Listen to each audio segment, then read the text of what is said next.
Author's note. The following is video game pasta that requires basic knowledge of Tomodachi life for the Nintendo 3DS to fully understand. The game involves Nintendo Miis that the player creates, living in an apartment building on an island where they have relationships, sing songs, etc. This pasta is not intended to glorify suicide in any way. I would never, ever want anyone to take their own life. It's just a story. So, did you get Smash Bros? I asked my friend Owen. He paused to take a drag on a cigarette before answering. I got Tomodachi Life. What? I thought you were going to get Smash Bros. I got it thinking that we were going to play together. I know, but then I watched these hilarious YouTube videos of Tomodachi characters singing songs. You can change the lyrics to anything you want. It's friggin' awesome. That does sound awesome, but, I wish you'd told me. I would have gotten it too. Sorry, dude. Oh well. Smash Bros. Should be fun anyway. Owen took another drag, then said, "Look, I gotta get back to work. I'll call you later and tell you how it is." Okay, I'll just play Smash Bros. Till then. Bye. Bye. And watch the videos. Okay, bye. I went to YouTube and searched Tomodachi Life funny songs. Needless to say, people making their own lyrics to songs sung by video game characters is as funny as you would think it is. Damn, I said. Now I wanted the game. That evening, Owen called to tell me all about it. Dude, you would love Tomodachi Life. I made the most messed up looking people. I can't wait for them to have babies. They have babies? I chuckled. That's awesome.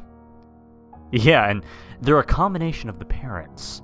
So if the parents look all fucked up, then the baby will probably be like a complete freak. Damn.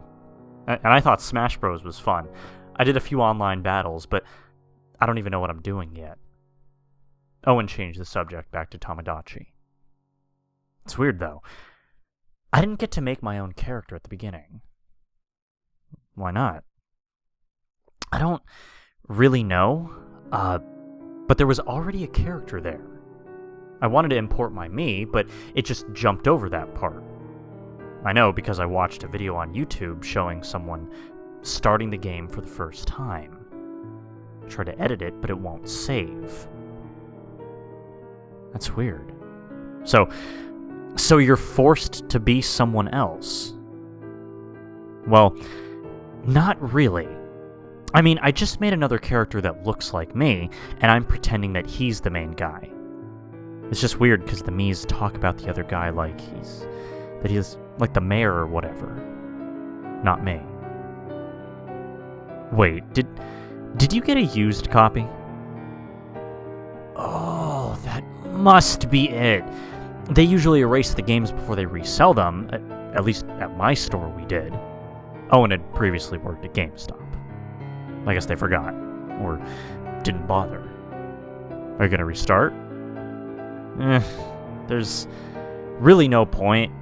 Besides, this character is awesome. His name is Mr. Happy Death. He's even got a song. A song? Do other people get songs? Yeah, but his is fucking awesome. It's called Dying Happy. That is awesome. I want to hear it. Yeah, maybe I can find a way to put it on the internet or something. Oh, wait, let me show you the lyrics. Okay. Owen turned on his 3DS and loaded up Tomodachi Life. He quickly brought up Mr. Happy's techno song, Dying Happy. Okay, listen. Well, first it says in a robot voice, "Everybody's dying happy." Okay, cool. Yeah, then it goes, and then Owen began to sing playfully in his gentle baritone. "It's so awesome whenever people die.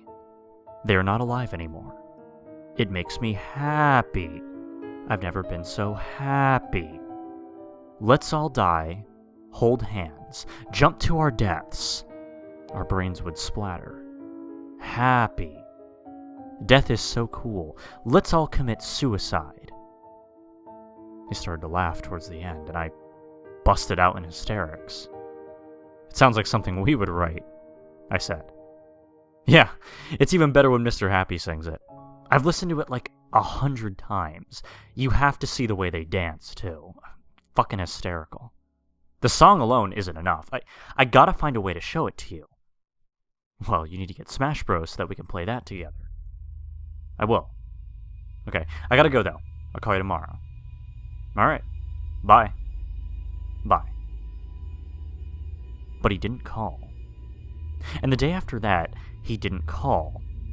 I tried calling him, but it just went to voicemail. It wasn't unusual if he was working a lot to not hear from him, so I really didn't think anything of it. A week later, I finally got a call from Owen's number. "What's up?" I said, as I usually did when Owen called. A female voice answered quietly. "This is Jenny." "Oh, hi, what's going on?" "It's about Owen." "What about him?" "Something horrible happened." Her voice was trembling, and I could tell that she'd been crying. I didn't know what to think, but I knew if Owen's wife was calling me that there was something seriously wrong. I thought maybe he'd left her, but I wasn't sure why she would call to tell me when Owen could just do that himself. "Just tell me what happened. It's okay," I said. It took a little while, but she finally responded with, "Owen is no longer with us." I didn't understand the meaning of those words. My best friend wouldn't die and leave me alone. Not when we were both doing so well. I had been on a new medication for a year and a half that helped fix a lot of my issues. He had quit drinking and gotten a new job. He couldn't die now when everything was going all right for a change. And after a long silence, I asked the burning question. "How did it happen?" He jumped off of an overpass." "What? He jumped? He didn't fall?" I refused to believe that he would kill himself. "He definitely jumped. He smiled at me before he did it." By the end of her statement, she began sobbing and could no longer speak properly. And I was speechless. There wasn't anything I could imagine that would make him do something like that.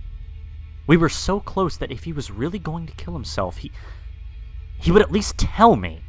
He would at least send me an email or something with a goodbye message.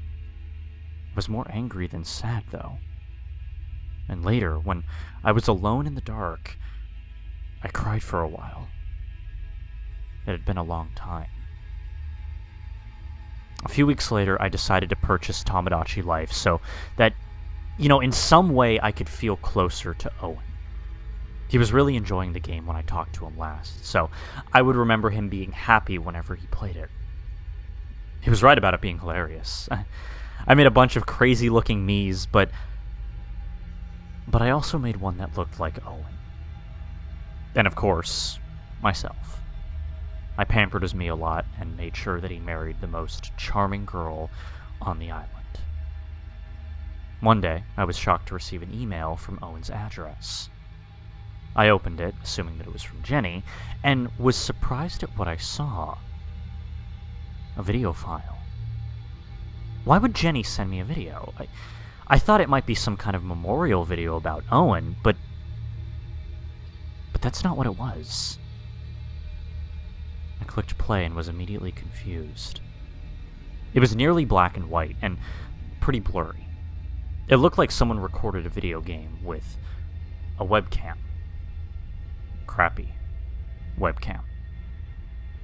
I then saw the words, "Everybody's dying happy." Without even thinking, I stopped the video right there. My whole body went numb, and I sat still for a few minutes, wondering if I should press play again. Who could have sent this to me? Did Owen send it before he died and it just showed up now? I didn't recall his webcam being of such low quality. And my curiosity soon overtook my fear, whereas I resumed the video. There were 6 Miis dancing on a stage. Mr. Happy suddenly descended, revealing his spooky face. He had no hair, his eyes were just 2 black holes, and his mouth a black oval. He resembled that famous painting, The Scream. It was all rather innocent, really, until he began to sing. The music was upbeat, but the lyrics were just as Owen had recited them to me. They were funny at the time, but now they felt morbid and disturbing, knowing that my best friend had killed himself. I realized then there could be a connection. I just didn't know who sent me the email. I tried to forget about Mr. Happy, but for some reason I found myself watching the video again. In fact, I had watched it dozens of times, and each time I became less afraid and more accepting of the lyrics. Perhaps Mr. Happy had a point. Dying happy does seem like something everyone would want to do, theoretically.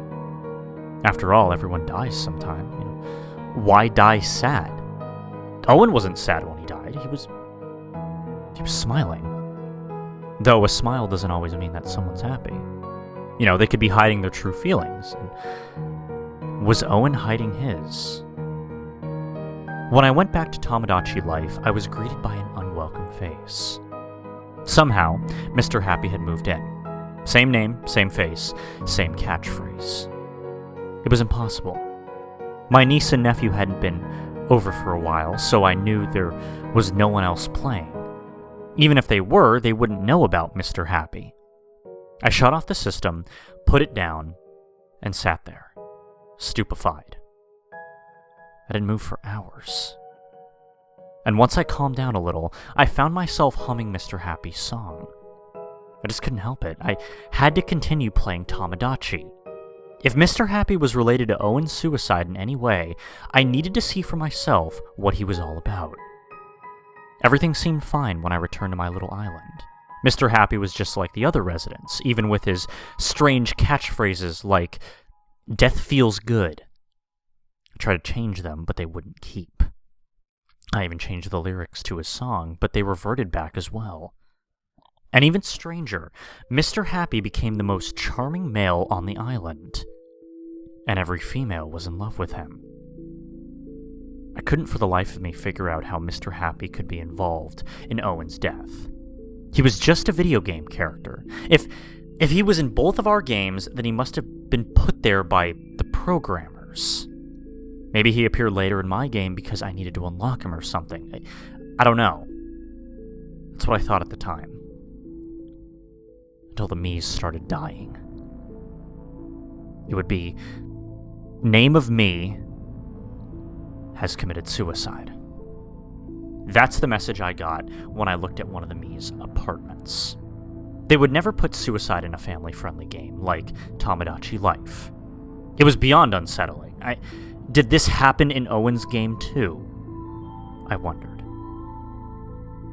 The next day, the dead Mii's apartment was gone, and the Mii that lived next door had committed suicide. It didn't affect me quite the same way as the first one dying, but it was still remarkably strange. It continued to happen that way as the days progressed. Every time I played, the Mii who killed themselves the previous day were erased entirely, and another Mii was lying dead in their apartment. And as time went by, I became less and less concerned by what was happening. Honestly, it started to make me feel good when the Miis would kill themselves. I knew it was going to happen, and the anticipation proved to be quite exhilarating. Owen's death drifted further and further from my mind, and I began to feel happier than I was even before he died. After 36 Miis gone, there was just one more lying dead. Mr. Happy, Owen, and myself. The suicides occurred in descending order according to the apartment layout. So the order of the next suicides would be Owen, myself, and then Mr. Happy. But Mr. Happy can't die. He has to be there to help others be happy. Without him, I never would have realized that we should all die happy. I know now that the reason why Owen killed himself was because he was happier than he had ever been. He wanted to die happy. He wanted to die free. I want to do the same. So the following morning, I got up early to play Tomodachi Life. I smiled inside and out when I saw Owen's me lying dead on the floor of his virtual apartment. Mr. Happy's song started playing on its own. I danced around the room, though I didn't even know how to dance. And just one more day, and it'll be my turn. My me will die, and so will I. I will die happy. It's something everyone should do. Why would we want our last moments to be painful? Don't we want our families and friends to remember us smiling? Tomorrow I'll jump to my death, but first I will smile at someone I love. Thank you, Mr. Happy.